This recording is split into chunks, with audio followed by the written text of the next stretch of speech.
Study IQ IAS, अब तैयारी हुई अफोर्डेबल।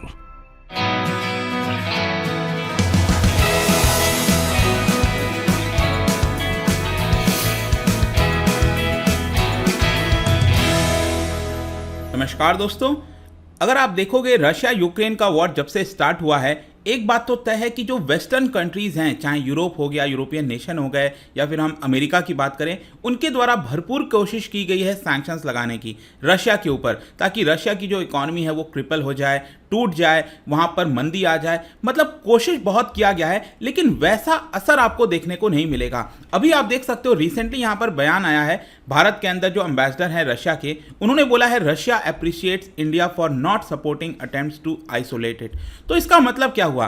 क्या भारत रशिया की मदद कर रहा है? मतलब कि आखिरकार ऐसा क्या हो रहा है? आपके एग्जाम पॉइंट ऑफ व्यू से, स्पेशली मेंस एग्जाम के पॉइंट ऑफ व्यू से आ सकता है कि इतना कोशिश करने के बावजूद भी जो वेस्टर्न सैंक्शंस है वो रशिया के ऊपर काम क्यों नहीं कर रहा। उसका पूरा आंसर आपको इस वीडियो के अंदर मिल जाएगा। डिटेल से चर्चा करेंगे, लॉजिकल वे में चर्चा करेंगे। चलिए आगे बढ़ते हैं, लेकिन उसके पहले ध्यान रखिएगा, यूपीएससी की तैयारी आपके लिए बहुत आसान करा दी जा रही है, क्योंकि स्टडी IQ लाया है लाइव फाउंडेशन बैच, जिसके अंदर आपको प्रीलिम्स प्लस मेंस सब कुछ कराया जाएगा लाइव क्लासेस के माध्यम से। 900 plus hours of live teaching आपको दी जा रही है, MCQs कराया जा रहा है, डेली करंट अफेयर्स कराया जा रहा है, वीडियो के फॉर्म में, PDF के फॉर्म में आपको दिया जाएगा, प्रीलिम्स अच्छे से हो सके। इसके अलावा आंसर राइटिंग प्रैक्टिस कराया जा रहा है ताकि आपका मेंस अच्छे से निकल सके। इन सब चीजों के प्रयास से आप देखिए जो रेट्स हम प्रोवाइड कर रहे हैं आपके लिए, काफ़ी अफोर्डेबल बनाने की कोशिश है स्टडी IQ के द्वारा एट जस्ट 19,000 रुपीज़, अगर आप कोड इस्तेमाल करते हैं अंकित लाइव हमारे ऐप और वेबसाइट पर। तो जल्द से जल्द इसको अवेल करिए,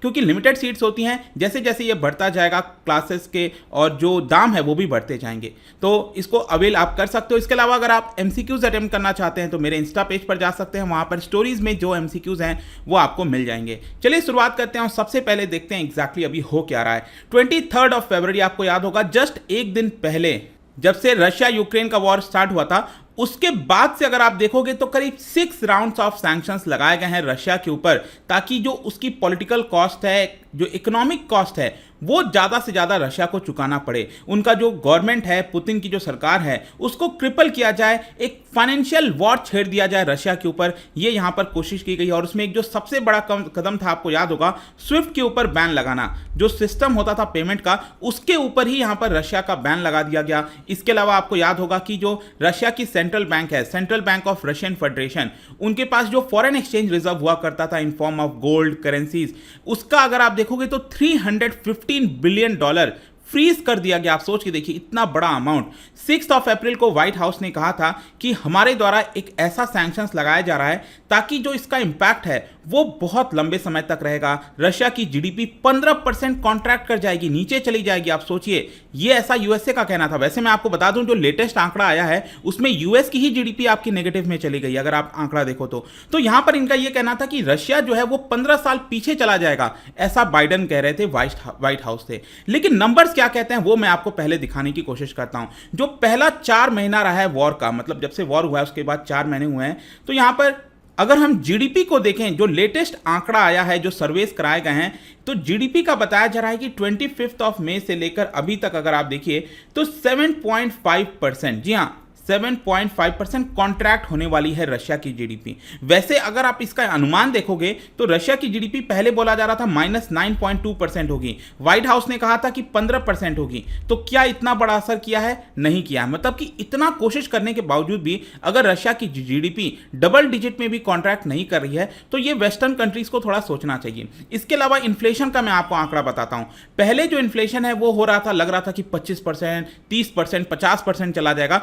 22% से ये गिरकर अभी 17% हो गया है। मतलब कि इन्फ्लेशन जो सोचा जा रहा था कि रशिया के अंदर भयंकर आने वाला है, ऐसा नहीं हुआ। इसके अलावा अगर हम रशियन करेंसीज की बात करें, जो रूबल है, वो अगर आप देखो तो 76 चल रहा था, $1 = 76 चल रहा था जब आपका वॉर की शुरुआत हुई थी। और उसके बाद से लेकर 7 मार्च को काफी ज्यादा डेप्रिशिएट हो गया था, 158 हो गया था, $1 = 158 रूबल।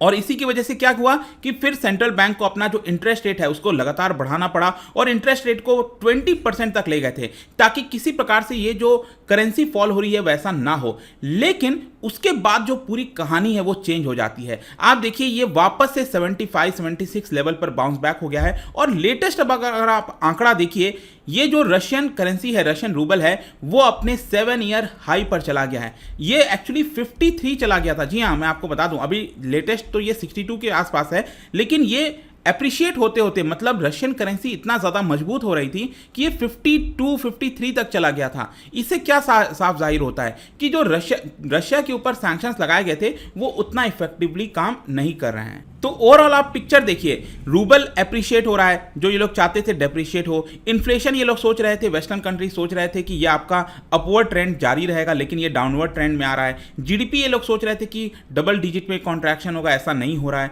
तो इससे यहाँ पर साफ पता चलता है कि जिस प्रकार से कि इफेक्टिव सैंक्शन ये लगाना चाहते थे वैसा नहीं हो पाया। इसके अलावा अगर आप एक्सटर्नल ट्रेड की बात करिए, आप खुद सोच के देखो, यहां पर मैं आपको आंकड़ा दिखाता हूं। जनवरी से लेकर मई 2021 मतलब पिछले साल का अगर आप आंकड़ा देखोगे जनवरी से मई 2021 का, तो जो सरप्लस है, surplus of goods and services and exports, ये बहुत ज्यादा बढ़ गया है, मतलब सरप्लस हो गया है। रशिया के पास पैसे ज्यादा आए हैं। ये था एक साल पहले $44 बिलियन। क्या आपको पता है अभी आंकड़ा क्या है इस साल जनवरी से मई का? ये है $124.3 बिलियन। सोच के देखिए, यहां पर साफ जाहिर होता है कि जो ओवरऑल करंट अकाउंट सरप्लस है वो भी बढ़ेगा, ऑब्वियस सी बात है। $32 बिलियन से ये बढ़कर $110 बिलियन हो गया है। तो ये सारे आंकड़े आपको दिखाते हैं कि जो सैंक्शंस लगाया गया था वो इतना इफेक्टिव नहीं हो पाया। अब क्वेश्चन ये है कि ये इफेक्टिव क्यों नहीं हो पाया? इसका एक मेन कारण है रशिया के ऊपर डिपेंडेंसी, मतलब जो एनर्जी इंपोर्ट कराते हैं बहुत से देश, specially European union,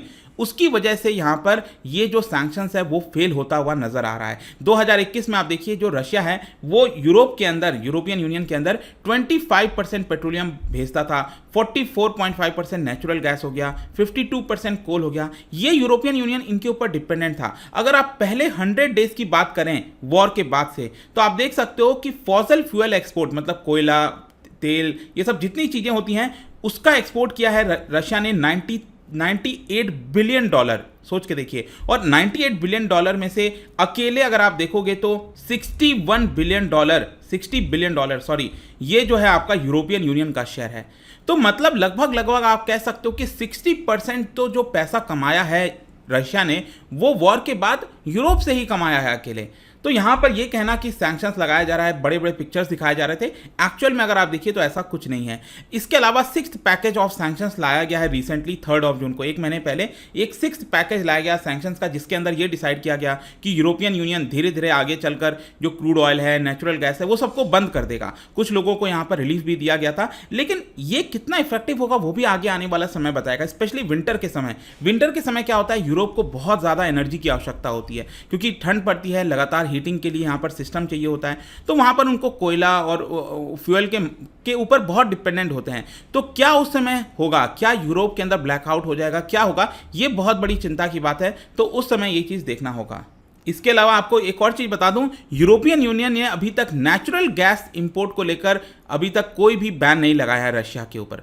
although Russia ने खुद अपनी तरफ से जर्मनी के ऊपर बैन लगा दिया, फ्रांस के ऊपर बैन लगा दिया कि हम आपको नेचुरल गैस नहीं देंगे, लेकिन यूरोपियन यूनियन अपनी तरफ से अभी तक बैन नहीं लगा पाया था। तो एक तरह से उल्टा प्रहार कर रहा है रशिया इनके ऊपर, यूरोपियन यूनियन के ऊपर। अब क्वेश्चन ये है कि क्या भारत हो गया या फिर चाइना हो गया, क्या इन्होंने रोल प्ले किया है इसके अंदर? इनका रोल क्या है जिससे ये सैंक्शंस में कमी आई है? एक तो सबसे पहला मैं आपको बता दूं कि रिसेंटली चाइना और इंडिया एक मेजर बायर्स उभर कर निकले हैं सामने रशिया के फॉसिल फ्यूल को। अगर आप देखो तो यहां पर जो आंकड़ा बताया गया है उसमें यही है कि रशिया का जो क्यूमुलेटिव एक्सपोर्ट है ऑयल, गैस, कोयले का यूरोपियन यूनियन में, वो है $64 बिलियन। लेकिन अगर आप इंडिविजुअल कंट्री में देखोगे तो चाइना सबसे आगे है। चाइना ने 16 बिलियन यूरोस का जो इंपोर्ट है वो कराया है रशिया से। इसके अलावा भारत 8वें नंबर पर आता है इंडिविजुअल कंट्री में। मैं रशिया के पर्सपेक्टिव से बता रहा हूं, भारत ने कितना इंपोर्ट कराया है? 3.7 बिलियन यूरोस।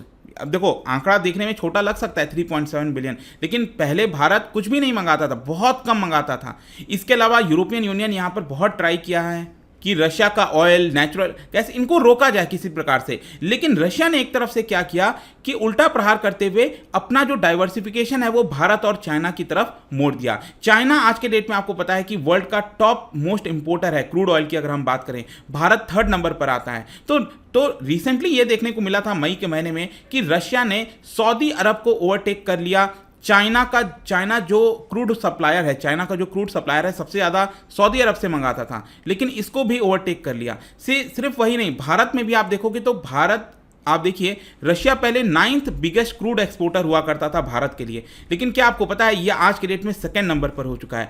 2nd नंबर पहले सऊदी अरब हुआ करता था।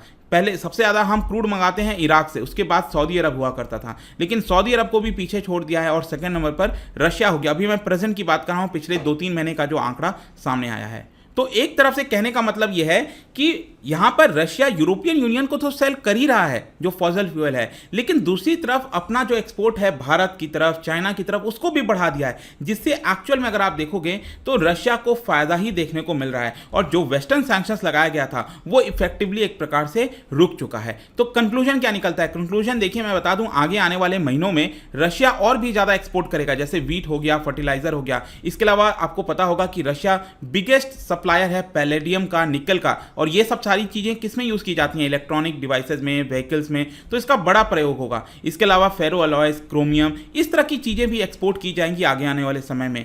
तो ओवरऑल अगर आप पिक्चर देखो तो पहले वेस्टर्न कंट्रीज में जिस तरह से क्यूबा के ऊपर सैंक्शंस लगाया था, ईरान के ऊपर लगाया था, नॉर्थ कोरिया के ऊपर लगाया था और वो उनको लग रहा था इफेक्टिव है, वही ये लोग सोच रहे थे कि रशिया के ऊपर भी इफेक्टिव होगा, लेकिन एक्चुअल में ये नहीं हो पाया। तो कुछ हद तक आप कह सकते हो भारत और चाइना जैसे देशों ने मदद किया है, लेकिन ज्यादातर अगर हम देखें तो ये सैंक्शंस कामयाब क्यों नहीं रहा है? खुद वेस्टर्न कंट्रीज की वजह से, क्योंकि वो खुद यहां पर डिपेंडेंट है बहुत ज्यादा रशिया के ऊपर। तो आई होप कि ये जो पूरा टॉपिक था वो आपको अच्छे से समझ में आ गया होगा। जाने से पहले एक इंटरेस्टिंग क्वेश्चन आपको बताना है कि रशिया के अंदर जो बायोम्स है उसमें सबसे बड़ा ग्रासलैंड कौन सा है इन 4 में से? इसका राइट आंसर आपको पता ही है, मेरे इंस्टाग्राम पर तो मिलेगा ही, वहां पर अगर आप नहीं हो कोई बात नहीं, टेलीग्राम से भी ले सकते हैं इसका सही उत्तर। मैं कई सारे जो MCQs हैं वो यहाँ पर स्टोरीज में डालता रहता हूँ।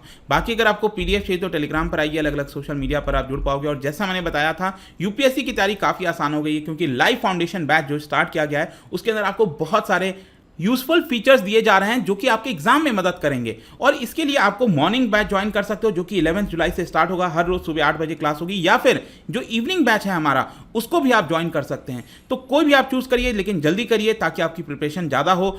आई होप कि वीडियो आपको पसंद आया होगा। मिलता हूं आपसे next time, till then thank you very much, see you soon. Study IQ IAS, अब तैयारी हुई अफोर्डेबल।